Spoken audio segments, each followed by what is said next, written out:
In this video, we explain the essential computer systems used in modern gliding.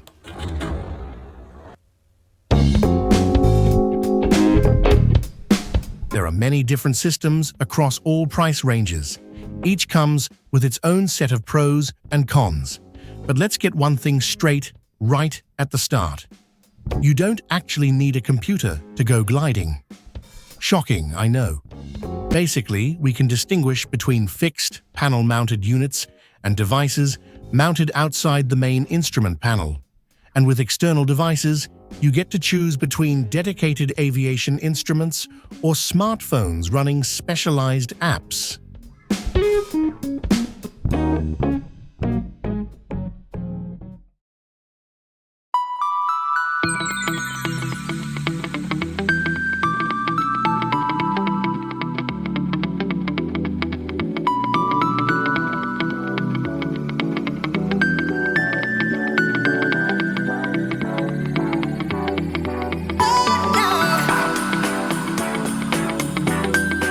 Let's start with what they all have in common. Whether you're using a shiny, permanently mounted flight computer worth more than your first car, or a smartphone strapped to the instrument panel with a heroic amount of Velcro or a suction cup that prefers falling over sticking.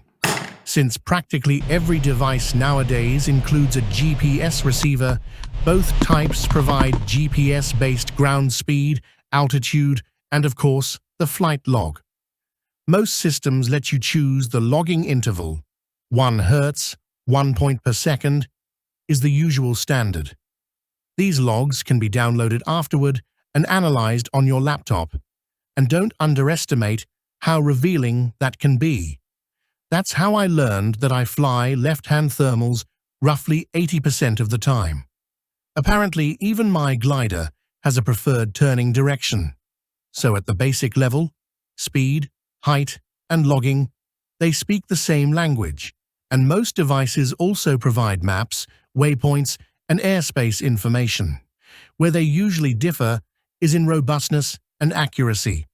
Panel-mounted units handle heat, sunlight, turbulence, and battery life far better, while smartphones often win in flexibility, app choice, and, let's be honest, price. Fixed computers can calculate more accurately because they have access to pitot and static pressure sensors, whereas smartphones rely mostly on GPS and sometimes barometric data. Also, smartphone batteries are limited, so you'll need an extra power bank and a charging cable to keep it running all day. Still, in terms of raw GPS functionality, they're surprisingly similar. Just one is built to survive a cockpit, and the other is built to survive Instagram. Typically, all flight computers can display data in meters or feet, kilometers per hour or miles per hour, and the altitude can be shown using either QNH, sea level, or QFE, field elevation. By the way, do you have a nice mnemonic for this? No? Here is one. QNH, Queen, near the harbor, QFE, Queen, at the field entrance. When considering a flight computer, ask yourself, what do I actually need it for? If you're only staying in the local area, all you really need is rough altitude and your flight path.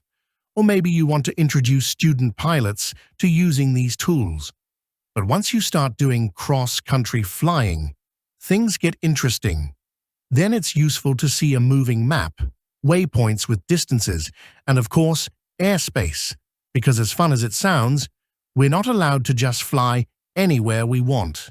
For earning your first performance badges, like the Silver C, you must provide a valid IGC file. An IGC file is a standardized flight log format from the International Gliding Commission of the FAI, used in gliding to record GPS position, altitude, timestamps, and flight validity data for analysis and competitions. Only certified flight computers can create valid IGC logs. In competitions, the computer becomes even more valuable because it can help calculate the so-called final glide. Basically, the altitude you are going to end up at your destination. A final glide calculation typically factors in your current altitude, McCready, wind strength and direction, aircraft performance, ballast, bugs on the wings, terrain elevation, and safety margin. As the years go by, our eyes don't get better, so having good contrast on the display is pretty important.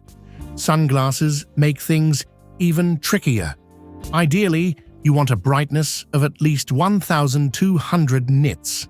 The unit nits expresses display brightness in candelas per square meter, basically how bright the screen shines at you.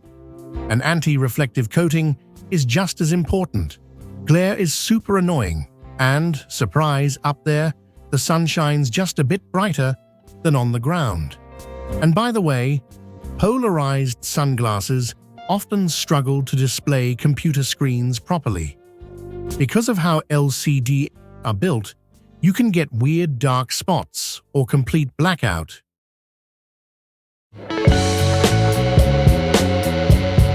In gliding, maps and waypoints form the backbone of not getting hopelessly lost in a sky that, let's be honest, looks the same in every direction.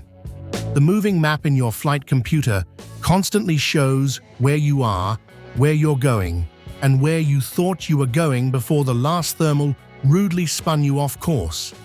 It displays terrain, elevation, obstacles, and sometimes even landing fields, which is comforting when the Vario goes suspiciously quiet.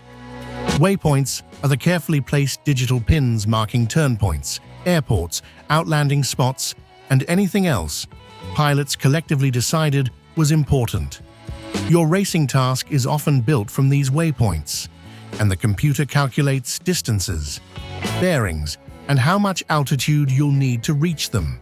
It's basically your polite co-pilot saying, "Yes, you can make it there," or "Nope, you are dreaming, find another thermal." Airspace is the structured, invisible boundary system designed to keep everyone, airliners, gliders, helicopters, and the occasional confused pigeon, separated and safe. Some airspaces are restricted, some are controlled, and some change their activity depending on weekdays, military schedules, or just to keep glider pilots alert. Unfortunately, none of these zones are painted in bright colors in the sky, so a flight computer becomes your survival tool. It shows airspace shapes, altitude limits, and your vertical and horizontal distance to them. It can warn you when you're getting close and scream at you when you're too close. A good flight computer will even project your current glide path forward and tell you if you're on track to accidentally visit controlled airspace, something air traffic control typically finds less amusing than you do. Tasks in gliding computers turn a simple cross-country flight into a well-organized race plan, keeping you both efficient and honest. For racing tasks, the computer becomes your cheerful but relentless coach. It beeps when you enter a turn point area, tells you whether you're in the correct circle, sector, or start line, and constantly updates the altitude you'll need to reach the next waypoint. It also tracks your start height and warns you if you're getting too enthusiastic too early. Along the way, it calculates your estimated time of arrival, compares your progress to your McCready setting, and shows whether your current glide will actually get you there, or just close enough to admire the field you'll be landing in. With live task speed, remaining distance, and optimized routes, the computer ensures you spend less time guessing and more time racing smart.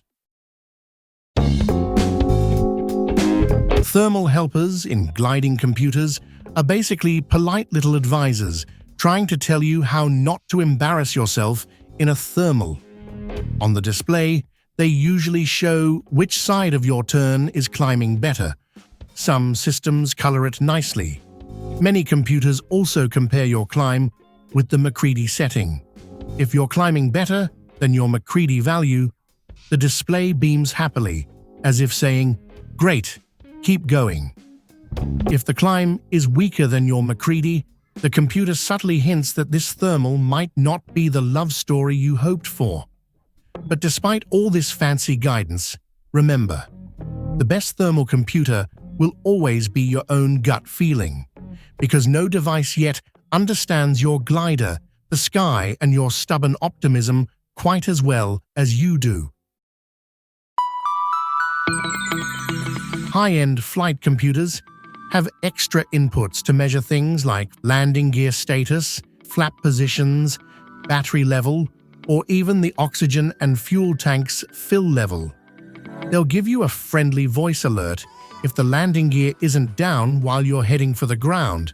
Think of it as a polite but insistent co-pilot. Many also have a data interface, CAN bus, to connect with multiple devices, and often include a FLARM port to keep an eye on other air traffic. FLARM is a special flight alarm system to avoid collisions in air. Some even let you control the computer right from the control stick.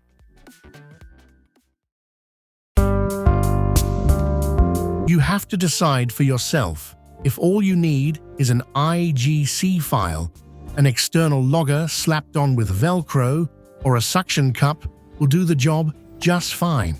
Bonus points: you can move it from glider to glider. If IGC files aren't your thing and you want a bigger display, don't mind an extra battery brick and enjoy a bit moving map with flight zones. Then the smartphone solution is your best friend. And if you prefer flying over fiddling, hate cables, and want a true plug-and-forget experience, a fixed built-in flight computer is the no-headache, no-nonsense choice.